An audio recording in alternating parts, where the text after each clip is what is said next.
Este é o quadro Palavra Encarnada para a TV Fala Leonel. A palavra de hoje é compulsão. Essa palavra vem do latim compulsare, compulsio, e quer dizer infligir, obrigar, impelir. Tem tudo a ver com a abordagem que eu faço hoje da compulsão numa perspectiva psicológica. A compulsão é um excesso, um extravasamento na busca de recompensa e de prazer. Existe um limite na busca de satisfação de nossas necessidades, de prazer, e esse limite é justamente quando o indivíduo, a pessoa, faz o contato com aquilo que lhe propicia satisfação. E aí, naturalmente, normalmente, ela fecha essa situação e parte para cuidar de outra necessidade. Esse é um funcionamento fluido, um funcionamento adequado, funcional. No caso da compulsão, esse limite ele é rompido e a pessoa passa para um campo de acumulação, de excesso, em que não é mais prazer, não existe mais o prazer e não existe mais o atendimento da necessidade. Toda compulsão tem como um componente originário um medo, uma insegurança, um trauma. Por isso é que os diversos tipos de compulsão não suprem a necessidade originária, a necessidade primal. Exemplo, uma pessoa que desenvolveu uma compulsão por uma carência afetiva. E aí isso é muito comum, e aí ela vai comer muito. Existe até um transtorno, chamado transtorno de compulsão alimentar. Obviamente, pela natureza da carência, ser afetiva, ou um abandono, ou um medo, uma insegurança, etc., é óbvio que comer mais, a alimentação, os alimentos não vão suprir aquela carência, porque são de naturezas diferentes. O alimento, ele supre uma carência nutricional, um tipo de fome. A fome de afeto só supre com outras coisas. Então, se vê que é um assunto muito importante e muito atual, porque nossa sociedade atualmente, contemporaneamente, é muito compulsiva. Então, tudo é hiperagitado, hiperinterativo, hiperconectado. Então, é muita compulsão. Existem diversos tipos de compulsão. A mais comum, quando a gente fala compulsão, já pensa compulsão alimentar. Já já eu falo mais sobre isso. Mas existem outros tipos, como compulsão por compra, compulsão por jogos, compulsão por sexo, compulsão por limpeza, por verificação, compulsão por correr risco, como chamam de esportes radicais. Então, são muitos e variados tipos.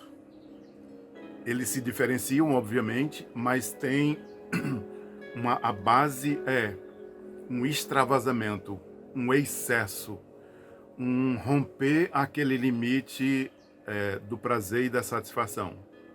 Por isso é que os estados compulsivos, onde existe um sofrimento psicológico, emocional, as pessoas relatam claramente uma noção de que perdeu o limite, culpa pela atitude compulsiva, vergonha.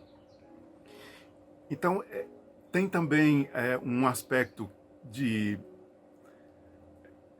uma condenação social, quer seja por sexo, quer seja por compra ou por alimento.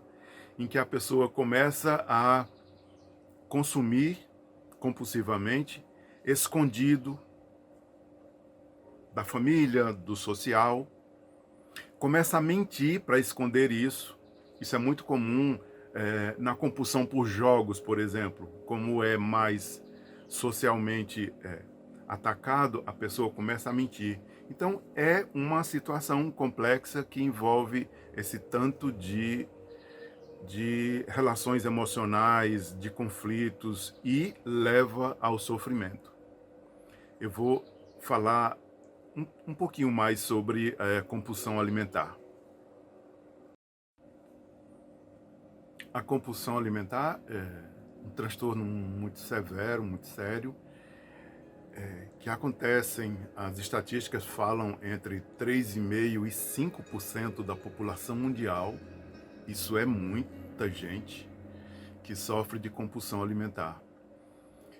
Não é, não é a única causa de obesidade. Obesidade é essa pandemia que se vive no mundo. Não é a única causa. E os manuais de classificação de doenças, tanto o DSM como o CID, falam de um transtorno de compulsão alimentar, que é diferente de um outro transtorno chamado bulimia. A bulimia é aquele transtorno, tem semelhança, mas tem diferença.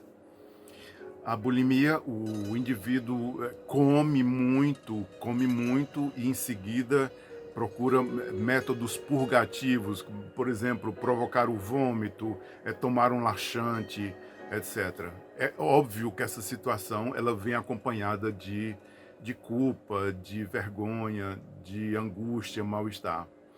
No caso do transtorno de compulsão alimentar, esse processo de purgação não existe, mas existe a classificação fala de uma gradação de leve até extremo, moderado e severo, né? Quando isso se repete todos os dias da semana, várias vezes por dia, que é o indivíduo comer rápido, comer demais, ultrapassar o limite da saciedade até se sentir mal, e aí vem todo aquele estado, inclusive de um estado de depressividade leve por conta disso, etc.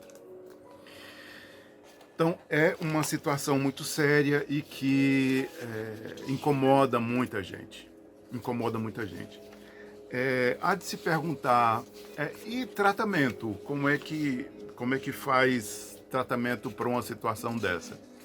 Então, o mais recomendado é psicoterapia para a pessoa justamente compreender, desenvolver uma consciência sobre o que é que ela tenta suprir com essa fome.